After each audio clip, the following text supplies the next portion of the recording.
Good evening, and thank you for joining us. I'm Grace Wilson. Today, we bring you stories that matter, from student creativity and campus traditions to important updates for Arkansas families. Before we get into it, today is Election Day in Arkansas. Polls remain open until 7:30 p.m. for primary, nonpartisan, school, and special elections. Voters should bring a valid photo ID to their assigned polling place. Music can be a powerful way for students to express who they are and where they're headed. Emma Bertram took us inside the story of one of UA Little Rock's students using music to shape their future. Caspian Grabowski, known to friends as Kaz, is a student composer whose original works are being performed live on campus. He writes primarily for chamber ensembles, crafting music meant to be experienced up close and interpreted by fellow students. I started my string quartet, the Theme and Variations, as just a regular string quartet with an A-B form and just have an A section. But basically, I just like doing whatever sounds good and whatever makes me happy. So it's just very, and that depends upon day to day, you know. His compositions have already been featured in UALR concerts, marking a major milestone for a student who didn't always know composition would be his path. I came to college, I didn't think I would be composing as much as I have been recently, but I'm really happy that I get to do that. When I transitioned from computer science to music major, the guy who was responsible for composition said, "Hey, you make music, we're going to do it together." And so he just took me under his wing and he really developed me as a composer. That creative focus came into sharper view after Caspian stepped away from another demanding role, serving as president of Kappa Sigma fraternity Theta Eta. And I wanted other people to be happy with that same opportunity that I had. So I wanted to give it up to the people in the chapter, really. And it's been nice being able to relax, I'm not gonna lie. Like being more of those side guys, just like going to events, not worrying about organizing them, promoting them, just having a good time. That's why I joined the fraternity, so I'm glad I get to do it. Now a double major in mathematics and music, Caspian balances logic and creativity. Two disciplines, he says, shapes the way he thinks, writes, and teaches. So I make sure I get them to understand the beauty of math and why it can be fun and pull them with me towards doing it. That's really the main thing I learned, is that some people don't like doing certain things, but if you can show them why it's important and how to do it and make it fun for them, that's the main thing I learned, is being able to relate to people. For Caspian, the impact isn't just about performance. It's about connection. Whether through tutoring, composing, or mentoring, his goal remains the same. From creativity to competition, Trojan athletics were in the spotlight last week. UA Little Rock baseball and basketball geared up for several key matchups, and Max Coltrane and Isaac Luzader broke down what fans needed to know. We began on the baseball diamond last Sunday as the Trojans welcomed a future conference opponent in West Georgia to Gary Hogan Field for the finale of a weekend series. Little Rock got a good performance on the mound from junior Zach Busick, tossing 4 1/3 innings and giving up just 1 run as the decisive swing came off the bat of senior Ty Rhodes, a 3-run home run that propelled the Trojans to a 6-1 win and a weekend sweep over the Wolves. On Tuesday, Little Rock was back at home taking on the Memphis Tigers, a week on from the Trojans' 12-11 win in Memphis in the reverse fixture.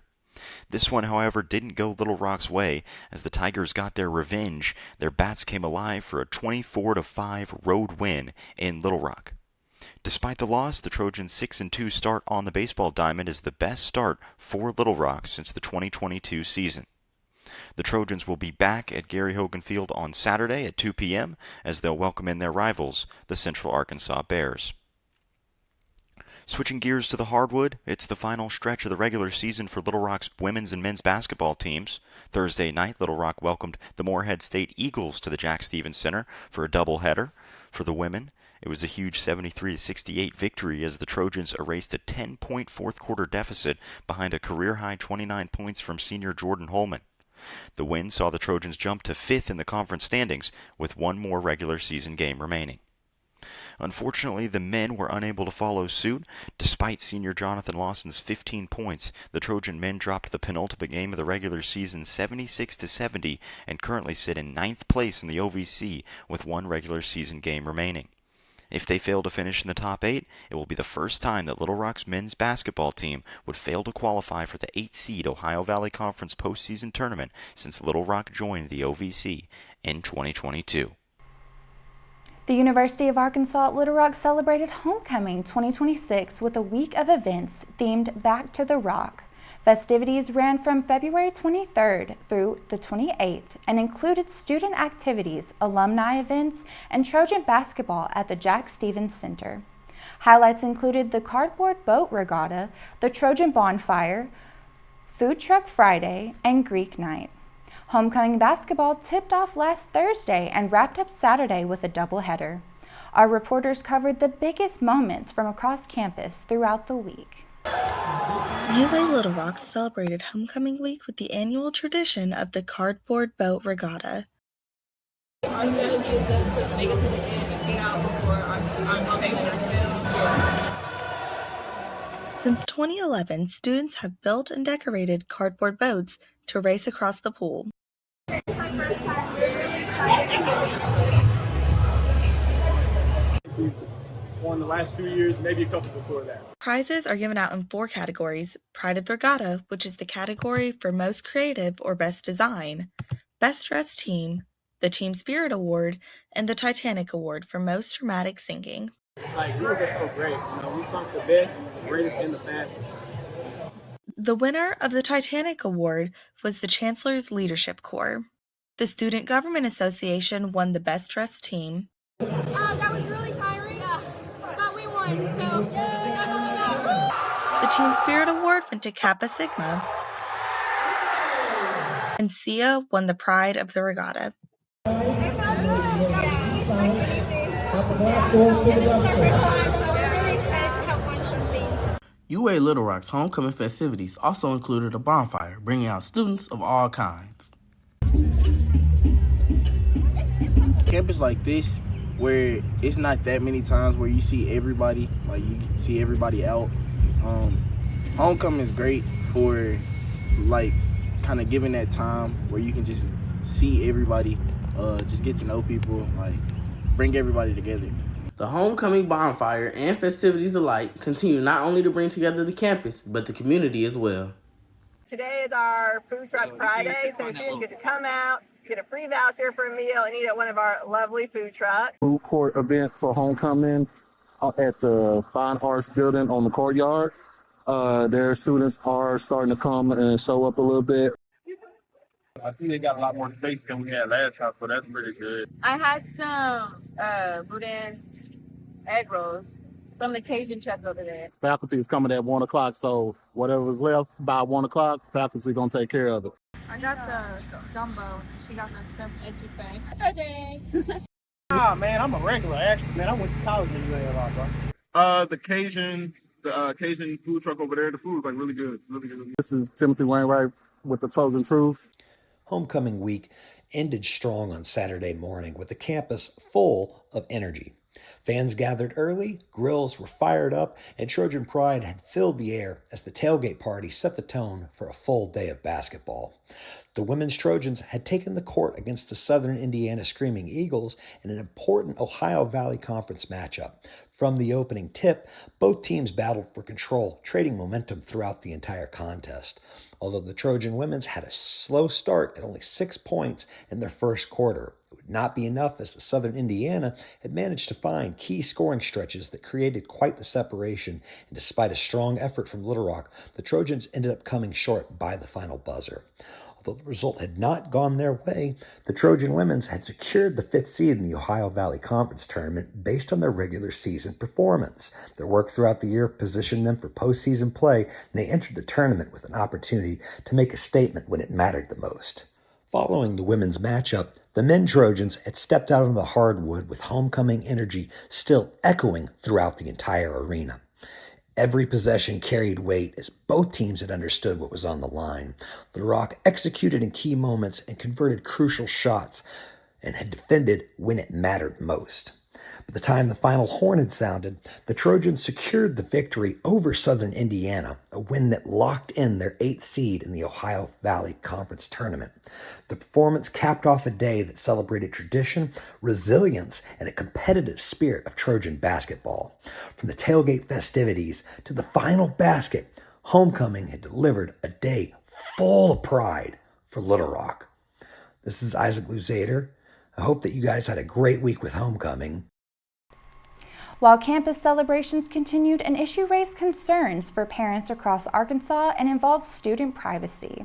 Several school districts, including the South Conway County School District, ended contracts with LifeTouch following online claims linking the company to files related to Jeffrey Epstein.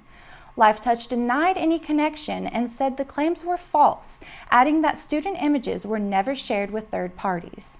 Despite those assurances, some parents said districts acted appropriately by taking a cautious approach to student safety.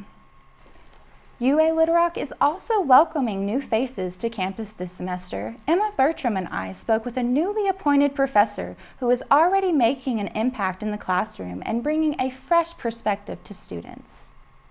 Before joining the faculty at UALR, Emily Swansky worked in an unexpected field, healthcare simulation, before realizing her passion was still rooted in theater and teaching.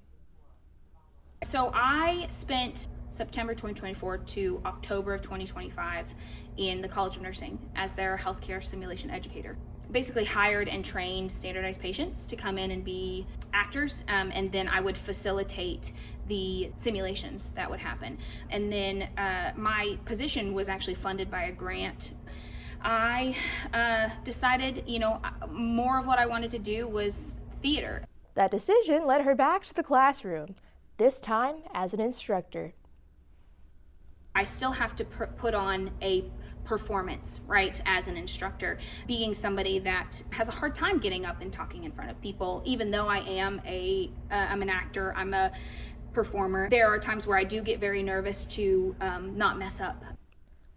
Swansky says her graduate training helped her blend performance and education into a teaching philosophy centered on accessibility and creativity. Pedagogy is just a fancy word for teaching.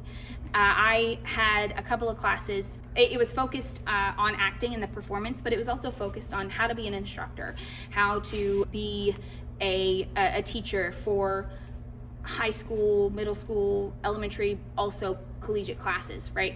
And that was my goal, was when I wanted to, when I got out of my master's, is I wanted to be a college professor. Now teaching theater for non-majors, she works to create a welcoming space for students of all interests and experience levels. I teach theater for non-majors. I'm going to get up there and tell them how much I love theater, but I am not going to expect them or judge them if they don't like theater as much as me, But I'm going to give them all the information that they need so that they can hopefully at least enjoy it. Her background in children's theater helps her connect with students and nurture imagination. As I've gotten older, using our imagination has been more and more limited. Using our creativity has been more and more limited, and so I'm trying to keep that alive in my life, but also in the people around me. She says watching students discover their creativity makes the classroom experience meaningful. I thoroughly enjoy my students. They all come from different backgrounds. They are all different ages and different majors, and they all bring something that is super beautiful to the class.